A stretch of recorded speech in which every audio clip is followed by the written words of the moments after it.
All right, so I want to do this video real quick on converting linear equations to slope-intercept form. So let's get right into it. Here is an example problem here. 9y equals 12x plus 12. And so really all this lesson ends up being is a lesson on solving for a variable. And when you solve for a variable, um you're trying to find what the variable is equal to. So that means you want variable equals and then whatever other stuff. In this case, when we're converting a linear equation to slope-intercept form, this is slope-intercept form, y equals mx plus b. And so here's our linear equation in this case. We want to move stuff around so that this takes on slope-intercept format. Okay. So this is going to be y equals something x plus something. Okay. Now, so that means basically we need to solve for y, in other words. In other words, we need y equals whatever other stuff. Now, let's go over some rules that I want you to make absolutely certain that you go over every time you solve one of these problems, and eventually it'll become natural for you.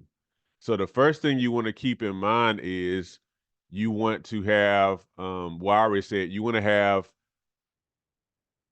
the variable on one side of the equals and then everything else on the other side of the equals, okay?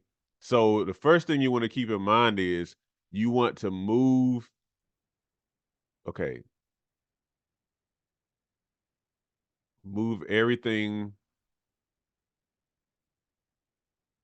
except for the variable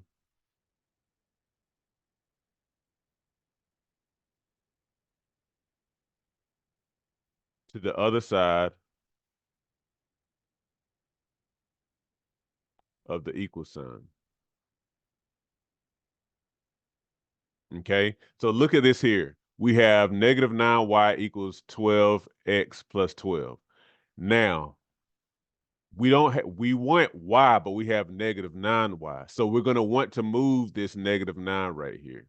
Okay, so let me add another piece to this first point. By performing the opposite operation,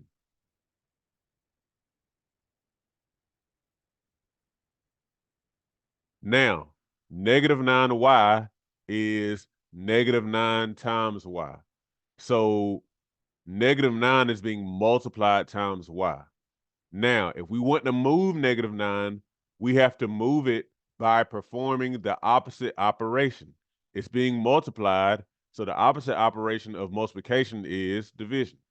So we're going to divide by negative 9, which leads to the next point. When you move it to the other side, you do it by performing the opposite operation. Whatever you do to one side,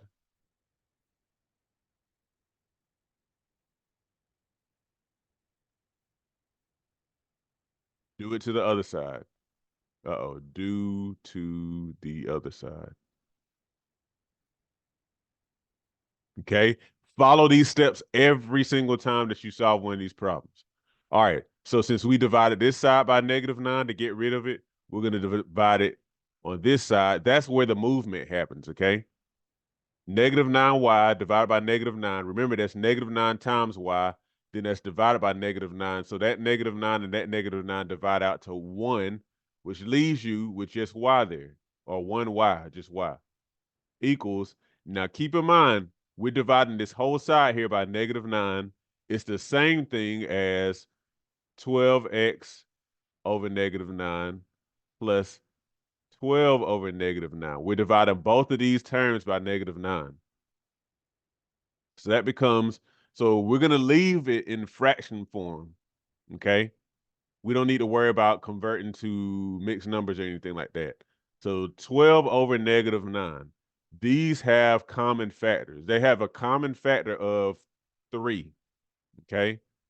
So 12, if you take the 3 out, the 3 out of the 12, that'll be 4, and we're actually going to just put the negative here up top. You always want the negative to be up top. You see where the negative is from that -9. Just put it up top. And then 9 divided by 3 is going to be 3. And that's being multiplied by x.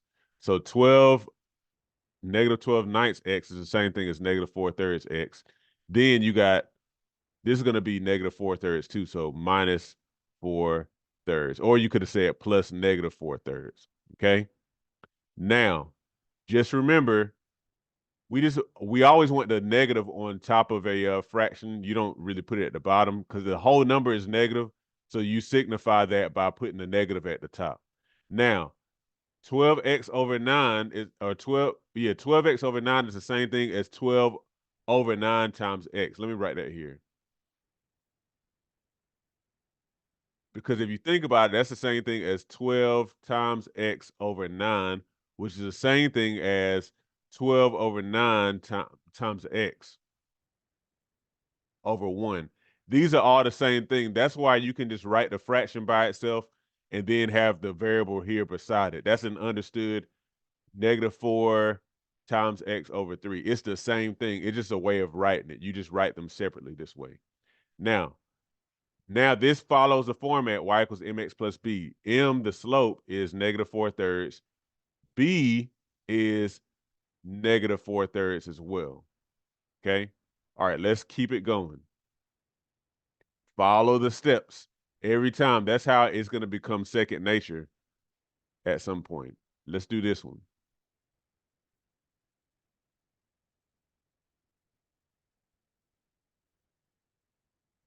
Now, make sure you try to solve this on your own first so you can pause the video or whatever.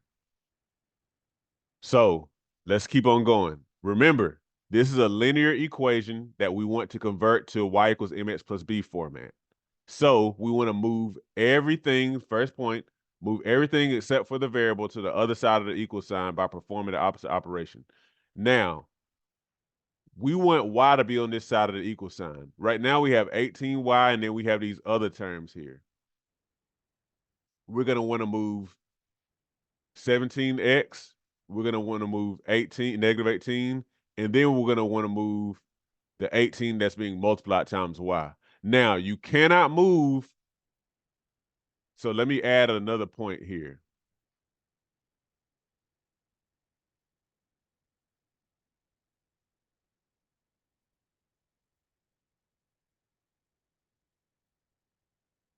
The stuff that's being added or subtracted before you move the multiplied or divided stuff. This is very important. You really can't.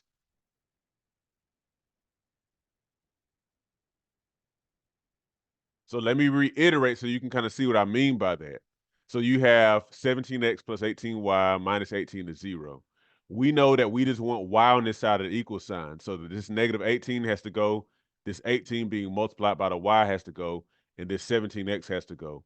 Now, the easiest stuff to move first, the stuff that you have to move first is this 17x is being added to 18y, and then this -18x, this 18 that's being subtracted from 18y.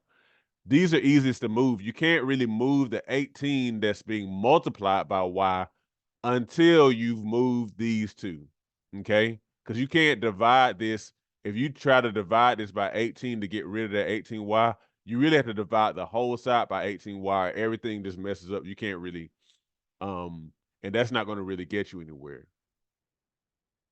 All right, so let's do it. Let me go ahead and erase these lines so it doesn't, these extra marks don't get confusing. So the first thing we want to do is move the stuff that's being added or subtracted. So we want to move this -18 to the other side by performing the opposite operation. And then whatever you do to one side, you do to the other side. Okay? We're also going to move this by performing the opposite operation. It's being added, so we're going to subtract it. Whatever you do to one side, you do to the other side. So now, It's going to go, this is going to go away here. This is going to go away here. Now, on this side of the equal sign, you're left with only 18y equals, now on this side, now note, you have 0 plus 18 minus 17x. I'm going to go ahead and start putting it in this format. So you have a negative 17x and then plus 18. This is being added to 0. This is being subtracted from 0. So you don't put the 0 there anymore. Now, what's next? You still got an 18 times y. So you're going to want to move this away from the variable by performing the opposite operation, which is division. Whatever you do to one side, you do to the other side. Okay? So 18y divided by 18 just leaves you with 1y, or just y, equals, okay? Each of these is being divided by 18. So that's negative 17 over 18x plus 18 over 18, which is just 1. Your slope is negative 17 over 18. Your y-intercept is 1, okay? All right, let's do another one. Remember, follow the steps every time until it becomes second nature, okay? Okay, this one looks a little bit easier. Negative 3x is equal to 3y minus 6. Solve this on your own first. Now, we want y by itself on one side of the equal sign. Now note, this time the y term is on the right side of the equal sign rather than the left side. It really doesn't matter as long as you have the same format. So I'm going to keep the y term on this side of the equal sign because I can more easily move this to the other side and then have y equals and then whatever stuff on the other side.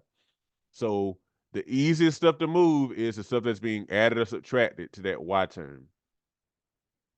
So we're going to move this 6 first before we move this 3. Do it by performing the opposite operation. Whatever you do to one side, you do to the other side. So now on this side of the equal sign, you have negative 3x plus 6. The 6 goes away here. Is equal to 3y, okay? Now, we have 3y. We want y, so we need to move this 3. This is 3 times y. So perform the opposite operation to get rid of it. Whatever you do to one side, you do to the other side. So now on this side of the equal sign, you have 3y divided by 3 is y. And then everything over here is being separately divided by 3. Negative 3x divided by 3 is going to give you a negative x, or a negative 1x. Negative 3 divided by negative 3 is negative 1. Negative 1 times x is just negative x. And then 6 divided by 3, positive 6 divided by 3 is a positive 2. There you go. What is your slope? It's whatever's in front of the x, a negative 1. Your y-intercept is a positive 2. Okay? Let's do one more for practice. And please watch this as many times as you need to be secure. All right? So this last one is 18y is equal to 18x plus 2. All right, so we have the y term by itself, but it has an 18 being multiplied by it. So all we need to do is divide by 18 since it's being multiplied, so we can get rid of that 18. Divide both sides by 18. Whatever you do to one side, you do to the other side. Remember, we're dividing because 18 is being multiplied by y, so we need to divide by 18 to get rid of that. 18 divided by 18 is just 1, leaving y on that side, is equal to 18x divided by 18. 18 divided by 18 is just 1, so that leaves you with x. Then you got 2 divided by 18. That's going to be the fraction 2 over 18. We can reduce that because 2 and 18 share a factor of 2 that can be divided out. So 2 divided by 2 is 1, and 18 divided by 2 is 9. Our slope is 1 because it's the number in front of the x is 1, and then our y-intercept is 1/9. About to write that incorrectly, but there you go, 1/9. Watch this as many times as you need to until it becomes clear. Follow the steps every single time. Every time you go to it, I want you to refer to those steps. Okay? Refer to them every single time, because the more you do that, the more you repeat it, eventually it will become second nature to you to follow those steps, and you won't have to look at your notes anymore. Okay? If you need tutoring, there's a link to schedule consultation. There's a link to my SAT math practice class. And don't forget to subscribe, like, and to share this video.